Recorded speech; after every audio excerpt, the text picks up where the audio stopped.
In one of the most emotionally charged episodes of To Be Hero X so far, episode 10 finally reveals the truth behind Cyan's mysterious good luck power, her connection to the orphanage, and introduces a new threat to the hero world that could change everything going forward. This pivotal episode delivers long-awaited answers about Cyan's past while setting up what appears to be a major conflict involving a newly discovered negative energy called fear that directly opposes the trust system that powers heroes. The episode opens with Cyan meeting a superior in what appears to be the Hero Commission headquarters, where she's presented with a new costume and equipment designed to overhaul her image.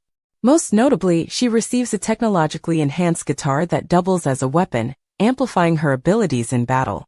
The commission representative explains they're transforming her former, weak, passive, sacred maiden persona into a battle angel with the love of music, a complete rebranding that aims to make her more appealing to modern audiences. This scene highlights how heroes are essentially packaged and marketed for public consumption in this world, with their identities carefully crafted to maximize their appeal and, by extension, the public's trust in them.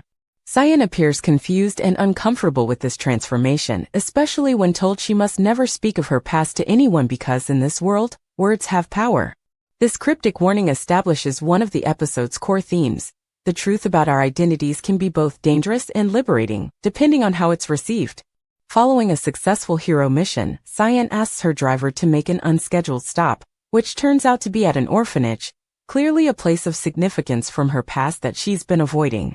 At the orphanage, Cyan is immediately met with hostility.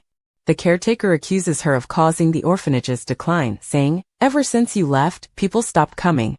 This place became desolate."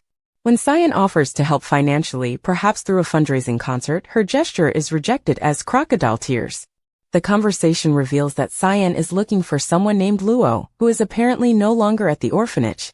The caretaker's parting revelation is devastating. Cyan was the only survivor of a plane crash, implying that the good fortune she receives comes at the price of others' misfortune. This accusation cuts to the heart of Cyan's anxiety about her powers. The episode masterfully illustrates how public opinion can quickly turn toxic through a sequence showing social media comments and news reports attacking Cyan. Users blame her for everything from personal health problems to financial troubles, claiming that her good luck directly causes others bad luck. This online dogpiling has real consequences. Cyan's trust value plummets, and fans start demanding refunds for her upcoming concert.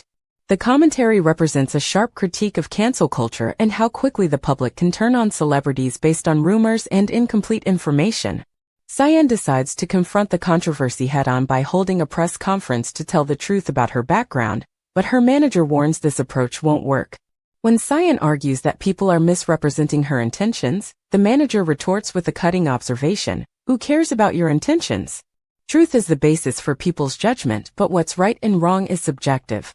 This cynical yet realistic assessment suggests that in a world where public perception literally grants and removes powers, the objective truth matters less than how that truth is framed and received.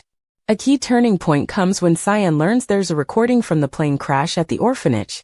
Despite warnings about visiting District 70, which has become associated with misfortune because of rumors about Cyan, she insists on retrieving this vital evidence herself.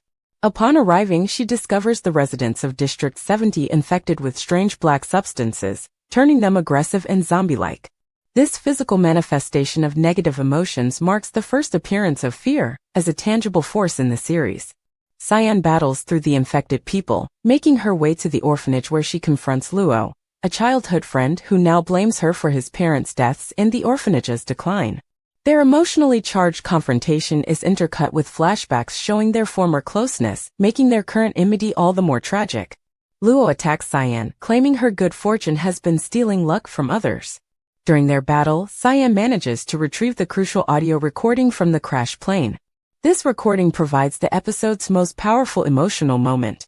The passengers on the doomed flight, aware they were about to die, recorded messages passing their hopes, dreams, and luck to the child Cyan. One passenger says, "If miracles do exist, then let this child live for my sake as well." Another tells her, "You're going to be lucky and make it out of this. And then you'll carry on our wishes." These sacrificial blessings reveal that Cyan's good fortune isn't stealing luck from others. It's a gift from those who chose to pass their hopes to her in their final moments. This revelation transforms the narrative around her powers from parasitic to sacrificial. The recording also reveals a connection between Cyan and Luo. They appear to have been on the plane together as children, explaining their shared history at the orphanage. A lullaby heard on the recording, My Color, holds special significance for both of them, serving as a musical motif that represents their bond before everything went wrong. When Cyan plays this melody on her guitar during their confrontation, it seems to break through to Luo, momentarily freeing him from the influence of fear. Following the release of the recording, public opinion dramatically shifts in Cyan's favor.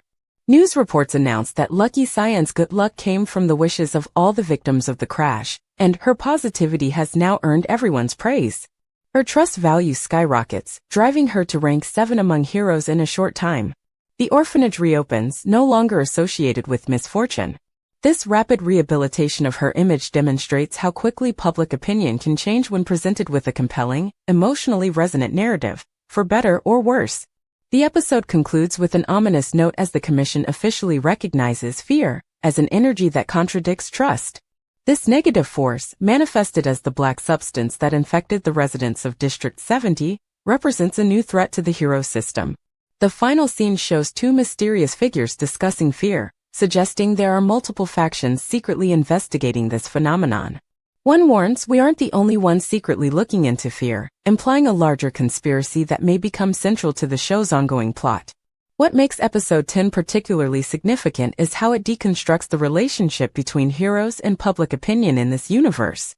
The series' premise that faith turns people into superheroes is shown to have a dark side. When that faith is corrupted by fear or misunderstanding, it can literally transform a beneficial power into something perceived as harmful. Cyan's struggle represents the precarious position of all heroes in this world, where their abilities and very identities are subject to the whims of public perception. The episode also presents a nuanced view of social media and information sharing.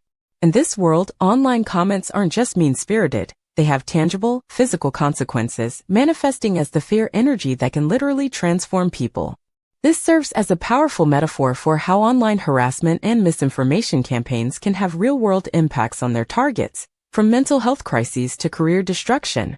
Thematically, episode 10 explores several interconnected ideas: the relationship between good fortune and misfortune, the responsibility that comes with survival, and how narratives can be weaponized both for and against individuals. Cyan's powers coming from the final wishes of dying passengers recontextualizes her abilities as a profound responsibility rather than just a lucky break. She isn't just fortunate, she carries the hopes and dreams of those who didn't survive. The concept of fear as an opposing force to trust also introduces an interesting philosophical dimension to the show's power system. If trust empowers heroes, fear appears to empower something else entirely, perhaps villains or a different kind of entity altogether. This duality suggests a more complex understanding of the show's power dynamics going forward, where heroes may need to contend not just with low trust ratings but with active fear campaigns against them. By the episode's conclusion, we understand that while Cyan's public image has been restored, the emergence of fear as an officially recognized force suggests bigger troubles ahead. The mysterious figures discussing fear in the final scene hint at shadow organizations working behind the scenes, perhaps manipulating public opinion to generate fear for their own purposes. This setup positions the remainder of the season to potentially explore larger conspiracies involving the Commission itself and how trust and fear might be weaponized on a societal scale. Episode 10 of To Be Hero X stands as a pivotal installment that deepens the world building through personal stakes. By revealing the tragic origins of Cyan's powers while simultaneously introducing fear as a new threat, the episode successfully bridges her personal journey with the larger narrative of how heroes function in this society. The revelation that belief can manifest as both positive trust and negative fear adds complexity to the series' premise, suggesting that in a world where perception creates reality, controlling the narrative is the ultimate power.